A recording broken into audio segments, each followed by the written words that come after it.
Hello friends, it's Ritvika here with my show Mind Game with Ritvika, and today in this video I am going to preview the group B, yes, the group of death, which consists of England, South Africa, New Zealand and Sri Lanka, yes. And Team England, first of all we are going to discuss about Team England, who are the favorites to qualify from this group. They will, I think they will top the chart not only from this group, and they might end up as the winner of the Commonwealth Games.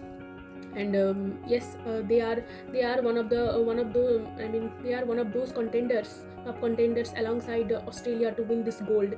And as they are the host nation, they have that advantage, the home condition. And yes, and whenever they have a historical nod, because whenever they hosted the World Cups, whether it's in 1973, 1993, or 2017 ODI World Cups, or the 2009 T20 World Cup, they won every time.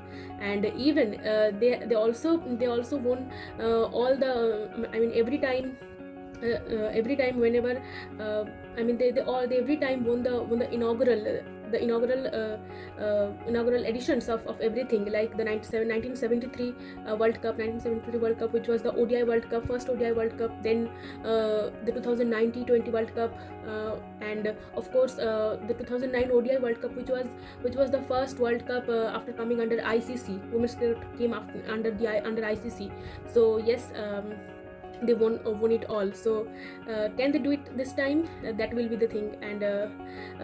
And this champion team is leading by Heather Knight, who is in a good form, and she is playing actually a different role these days. She is not batting in number 3 or number 2 or number 4. She bats below actually 5.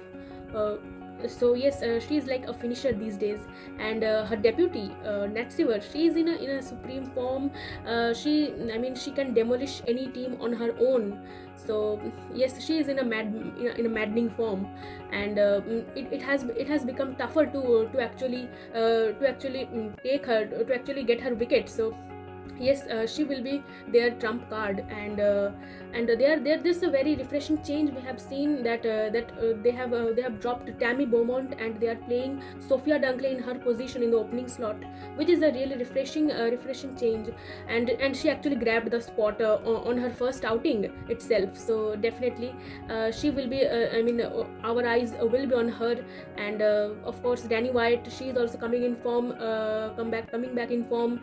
Amy Jones as well. So yes, and also I was saying that there have been a very refreshing approach in the England team, right? Like they are playing some very young players like Briony Smith, then Alice Capsey. Alice Capsey, the all-rounder who played brilliantly in the 100 and in their domestics, and she has given the cap in the recent South Africa games. Also Freya Kemp, the left arm pacer. Yes, she's also a very good pacer. And yes.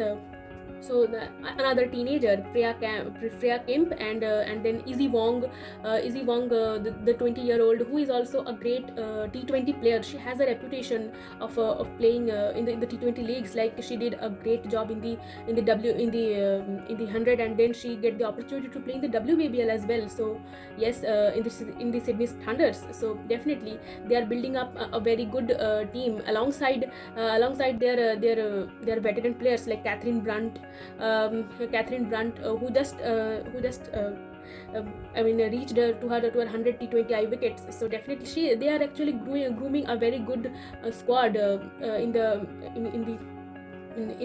watchful eyes of those senior players. So yes, this is a transitional period, but they are making it easier. That is why I feel in this thing, Australia are a little adamant in this department. Like they actually don't play much young players.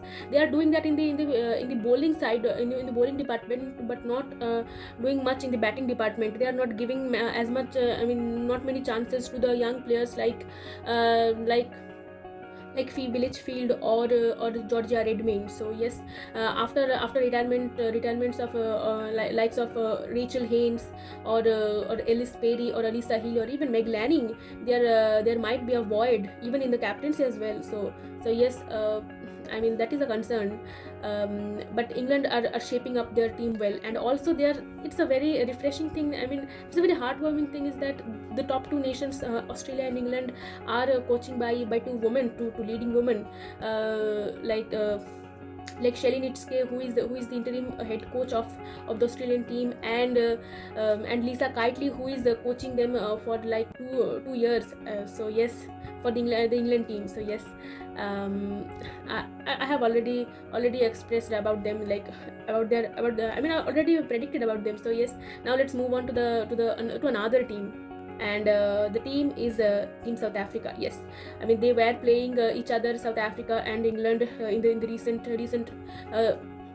the recent multi-format series, and they are in the chaos, in a great chaos. But the only good point will be that they have the experience to play in England for a long time, as they were playing in the multi-format series, and they have acclimatized with the conditions. So that will be a plus point for them. But other than that, I mean, they have a very good team, like Laura Woolward. She's in a dream form, and I think South Africa need to she need to be promoted up the order, and maybe in the number 3 position or in the opening slot alongside Anneke Bosch and Lara Goodall. So yes, and I mean Tasmin Britt's inclusion, I'm a little really, I mean I didn't like that.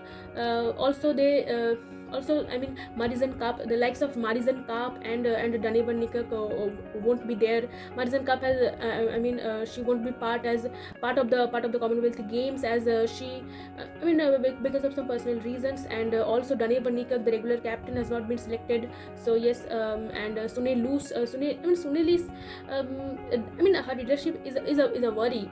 She's not a character like Dane van Niekerk.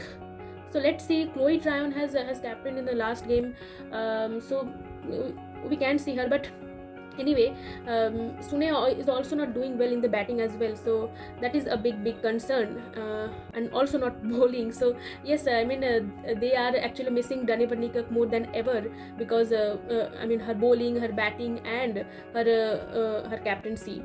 So I feel that the veteran Minian Dupree will she has the responsibility to lead the team than ever, even not being a captain.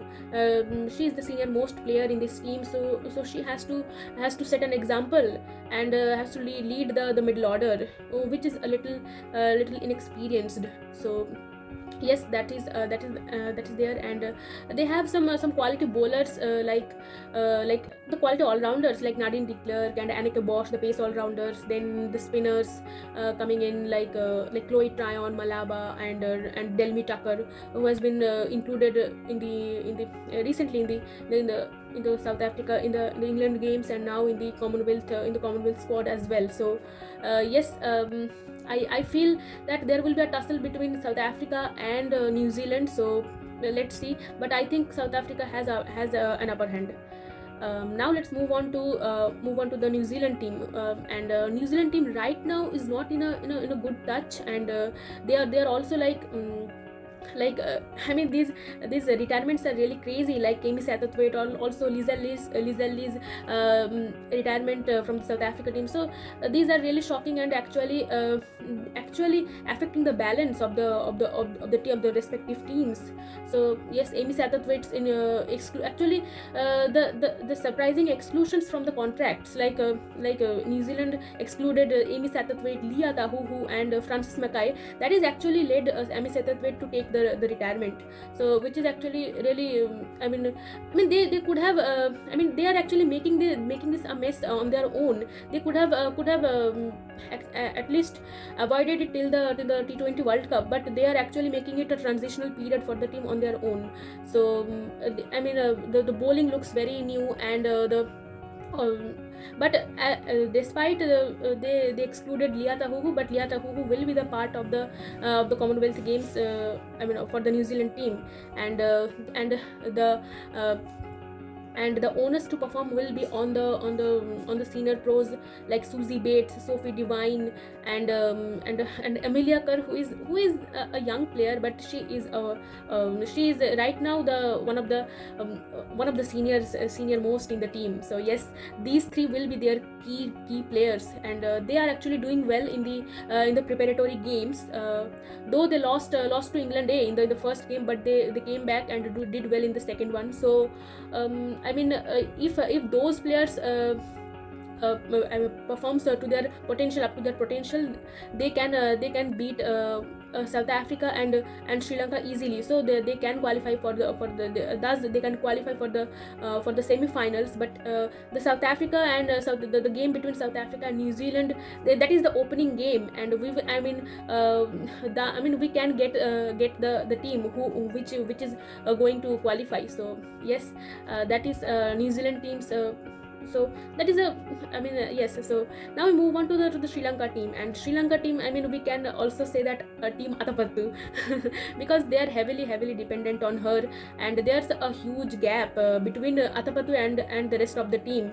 But I feel that there are also many players who are chipping in, like Nilakshi Silva, or the young player like Vishmi Gunaratne, or even Harshita Madhavi. So they are actually doing well in the batting department, and their bowling is still better, and not much dependent on Atapattu.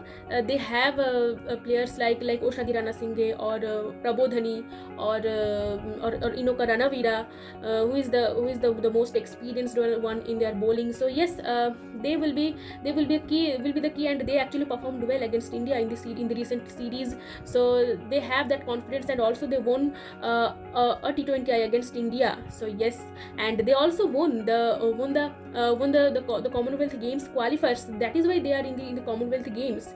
So yes, Atapattu played crazy in the final and beat Bangladesh. So they need Atapattu's madness in this tournament. Atapattu can beat any team on her own on that day. So in the given day. So yes, Atapattu's form will be crucial, and then if she does well, then other players can join her. So yes, Atapattu has to lead the team from the front. What is she is doing like forever, and she can do that for her team, and cause some upset against South Africa and New Zealand. So she has to do the Shafali thing, what Shafali did in the 2020 World Cup for India. She can do that for the Sri Lankan team as well, and the team will be look up to her. So yes, if I predict from this group, I think England and South Africa will qualify through to the semi-finals from this group, and it will be like the 2020 World Cup. Team England, then South Africa, and from the Group A, India and Australia. So it will be like that. So yes, that is my preview of the Group B, and hope you all like it. And so yes, I will be back with some interesting videos about the Commonwealth Games, of course.